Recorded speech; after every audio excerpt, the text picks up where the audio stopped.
Arendeu que socorreu, o Egli nasceu, aí eu vou morrer! Dagor Aglareb, a Batalha Gloriosa. Após a vitória dos Noldor na Batalha sob as Estrelas e após a vitória dos Teleri na primeira Batalha de Beleriand, Morgoth ficou bem vulnerável, mas Elfos Gonabielfos. E em vez de aproveitar essa oportunidade para ir lá e chutar a bunda de Morgoth pela última vez, os elfos ficaram mais preocupados em constituir reinos, fazer festa, arrumar intriga entre si, se perder na floresta e arrumar casamento com um dos caras mais esquentadinhos da Terra-média, esse tipo de coisa. E ao longo desses anos que se passaram, muitas batalhas foram travadas entre orcs e elfos por toda Beleriand. Todas as regiões foram palco de histórias gloriosas, algumas de muita glória e outras de pura tristeza. A guerra contra Beleriand parecia não ter fim, e mesmo com o número de elfos crescendo cada vez mais, a Terra-média ainda não era um lugar seguro para se viver. Os elfos da Casa de Fëanor habitavam uma região rica em vegetação chamada Ossiriand. Ossiriand ficava bem ao leste de Beleriand e era cortada por 6 rios que tornavam aquela terra fértil e verde. Porém, Morgoth havia se aproveitado da vulnerabilidade dessa galera, mandando vários orcs para lá quando eles ainda estavam se estabelecendo.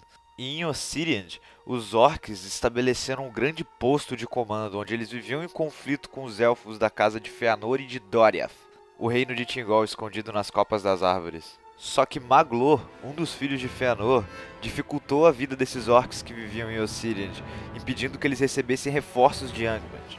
É que ele fortificou aquela abertura leste que separa Angband de Beleriand na cadeia de montanhas. E ali seus homens mantinham vigia, dia e noite. E a região inteira de Beleriand meio que tinha uma barreira natural. Se você olhar o mapa, ela é protegida por essa cadeia de montanhas, a não ser por essas duas aberturas e pelo mar a oeste. E do outro lado, a única passagem do leste selvagem da Terra-média para Beleriand era através dos túneis da cidade dos anões de Belegost. E os anões que viviam ali, nas conhecidas Montanhas Azuis, eram famosos por não deixar ninguém passar pela sua terra. E mesmo com os esforços de Maglor, os orcs de Ossiriand continuavam de alguma forma recebendo reforços e se multiplicando por aquela região, aumentando bastante o problema de Maedhros e dos seus irmãos. Mas não era só na abertura leste da cadeia de montanhas que os elfos passavam dificuldade.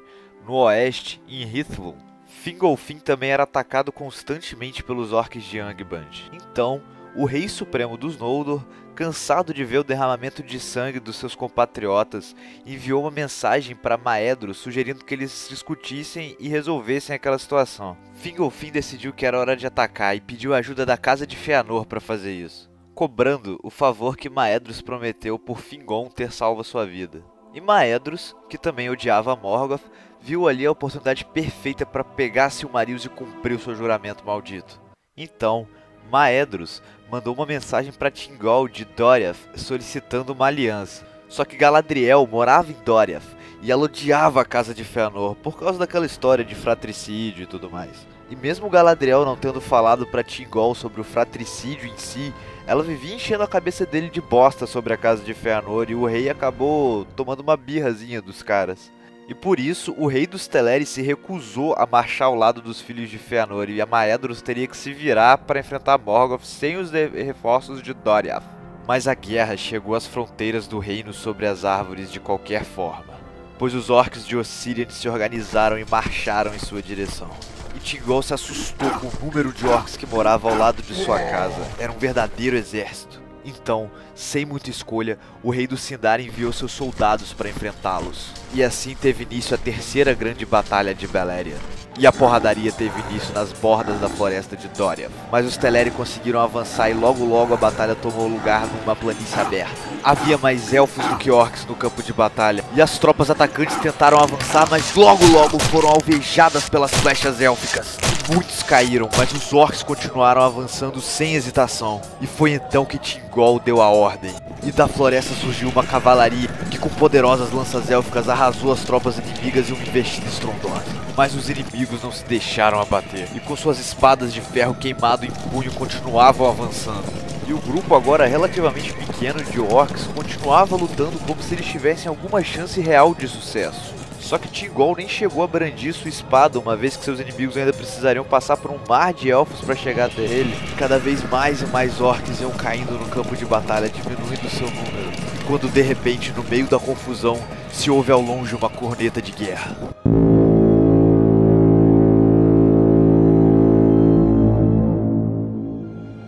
Um grande número de orcs vinha do norte para se juntar ao exército que estava quase perecendo, e Thingol temeu o pior.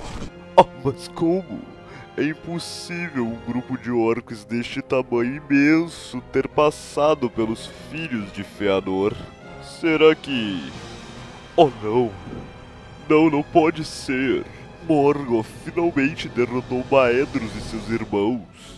Oh meu Deus! Se isso for verdade, estamos sozinhos. E no momento que terminou de falar, Thingol brandiu sua espada e apontou na direção dos orcs que chegavam. Os arqueiros e a cavalaria entraram em formação. Então logo teve início a chuva de flechas seguido pelo relinchar dos cavalos. Enquanto os arcos dos elfos cantavam sem parar, Thingol ia de ponta de lança ao encontro dos inimigos que chegavam do norte, seguido por metade de seu exército. Enquanto a outra metade ficou ali ainda combatendo os orcs de Ossirian. Dois combates separados aconteciam ali enquanto as brasas do fogo da batalha e da guerra subiam até o céu da madrugada escura. E o reino de Doriath estava sozinho no campo de batalha. Mas esses bravos guerreiros lutavam de igual para igual com os orcs que vinham de Angband, e a disputa ficava cada vez mais acirrada. Até que finalmente o dia raiou iluminando os milhares de corpos de orcs e elfos que jaziam mortos ali.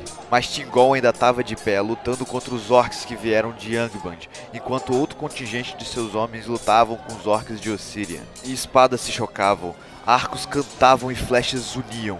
A cavalaria já havia descido de seus cavalos para enfrentar seus inimigos, e a batalha se encaminhava para o seu fim, seja ele qual for. Mas então, vindo do noroeste...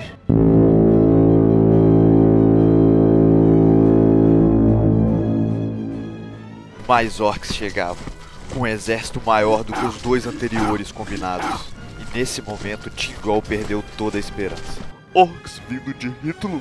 Fingolfin também caiu? Então assim terminou a saga dos Noldor em Beleriand. A luz de Doriath não é o suficiente para repelir a sombra que trouxeram consigo. E parece que aqui finalmente ela triunfará, filhos do Oeste Longínquo. Talvez Eol estivesse certo no final das contas. Então Thingol chamou todos seus homens que ainda lutavam e ordenou que recuassem para o sul. E os elfos se reuniram finalmente só para assistir à união das três tropas dos orcs que formavam uma floresta de lanças e garras. Veja, tio, Thingol está sozinho, disse Maedhros, que chegava do norte com um exército gigantesco dos Noldor. Não está, disse Fingol ao seu lado, junto de seu pai Fingolfin e os Noldor de Hithlum. Veja, Maedhros e Fingolfin não conseguiram a ajuda de Thingol para atacar Angband diretamente, então eles espalharam rumores de que suas forças estavam enfraquecidas. E essas mentiras chegaram aos ouvidos de Morgoth, que não poupou esforços para juntar suas tropas e atacar os dois. E os orcs marcharam em direção à passagem leste das montanhas, atacando a fortificação de Maglor. Depois de conquistar aquele posto facilmente, Morgoth confirmou a veracidade dos boatos e dividiu seu exército em dois. Uma parte atacou Hithlum, encontrando pouca resistência, enquanto a outra atacou a morada dos filhos de Fëanor e também obteve sucesso. Os Noldor sacrificaram suas casas e se esconderam em outra região, fazendo Morgoth acreditar que tinha vencido. E quando inevitavelmente Morgoth mandou suas tropas para tentar destruir o reino de Thingol novamente, Fingolfin e Maedhros revelaram seu exército e foram ao encontro do rei de Doriath. Eles tomaram essa difícil decisão de forçar Thingol ao combate porque eles precisavam da ajuda do rei do Sindar para conseguir enfraquecer as tropas de Angband e invadir a Fortaleza Proibida. Com certeza era um preço muito caro a se pagar, mas infelizmente só dessa forma seria possível continuar a campanha para destruir Angband de uma vez por todas e livrar Beleriand da sombra de Morgoth. A força dos Noldor vinha do norte, enquanto os Teleri mantinham suas defesas no sul. E Fingolfin e Maedhros forçaram seu inimigo ao encontro de Thingol, mas com grande velocidade circularam as tropas inimigas. Os orcs estavam cercados e foram rechaçados de volta para a floresta de Doriath, de onde jamais saíram. Foi um verdadeiro massacre, nenhum orc escapou vivo dali. E assim teve fim a Batalha Gloriosa. E ao final dela, Thingol tava putaço com Maedhros e com Fingolfin. Porra, eu achei que tava tudo perdido, seus desgraçados. Porém, quando se acalmou, Thingol ficou feliz pela vitória, mas não o suficiente para dar abrigo aos Noldor. Então o rei élfico se retirou ao seu reino escondido e deixou que os outros cuidassem do resto. E o exército massivo dos Noldor acampou na planície nas bordas da floresta de Doriath. No dia seguinte eles marcharam para Osiriant, reconquistando a região sem muitos problemas e destruindo aquele posto do exército dos orcs. Então depois marcharam até a morada dos filhos de Fëanor, repetindo o processo. E em seguida eles foram até Hithlum e também reconquistaram aquela região com uma certa facilidade. Com a casa em ordem, os Noldor finalmente começaram sua marcha até Angband, para acabar com a ameaça de Morgoth de uma vez por todas. Todo e qualquer orc que cruzava o caminho daquele exército gigantesco era massacrado ou fugia de volta para a casa de Melkor. O Senhor do Escuro não viu alternativa senão recuar, então ele se trancou em Angband e lá resistiu. Quando os elfos finalmente chegaram, eles encontraram Angband fechada, sem guarda algum do lado de fora, porém protegida pelos seus muros intransponíveis. E os Noldor tentaram de todas as formas penetrar na fortaleza, mas simplesmente não era possível. Então, Maedhros e Fingolfin fizeram um cerco a Angband, impedindo qualquer criatura de sair de lá de dentro. Esse cerco perdurou por séculos, com as tropas se alternando, e nenhuma maldade saiu de Angband durante um bom tempo. Felizes foram os anos do cerco, uma época de paz em que Beleriand prosperou como nunca antes. Mas nem tudo eram flores, porque com o passar do tempo, os elfos da casa de Fëanor abandonaram o cerco. Maedhros aproveitou a paz dos anos do cerco como qualquer outro elfo, só que ele precisava recuperar Silmarils e cumprir o seu juramento maldito. E ele retirou seus homens de Angband porque com a fortaleza de portas fechadas ficava impossível dele recuperar as joias de Fëanor. Morgoth não se manifestou em todos esses anos, mas com a saída da casa de Fëanor o cerco começou a se enfraquecer. E em seu coração, Fingolfin sentiu uma sombra crescendo dentro daqueles muros negros. Lá no fundo ele sabia que aqueles tempos de paz eram apenas a calmaria que precede a tempestade.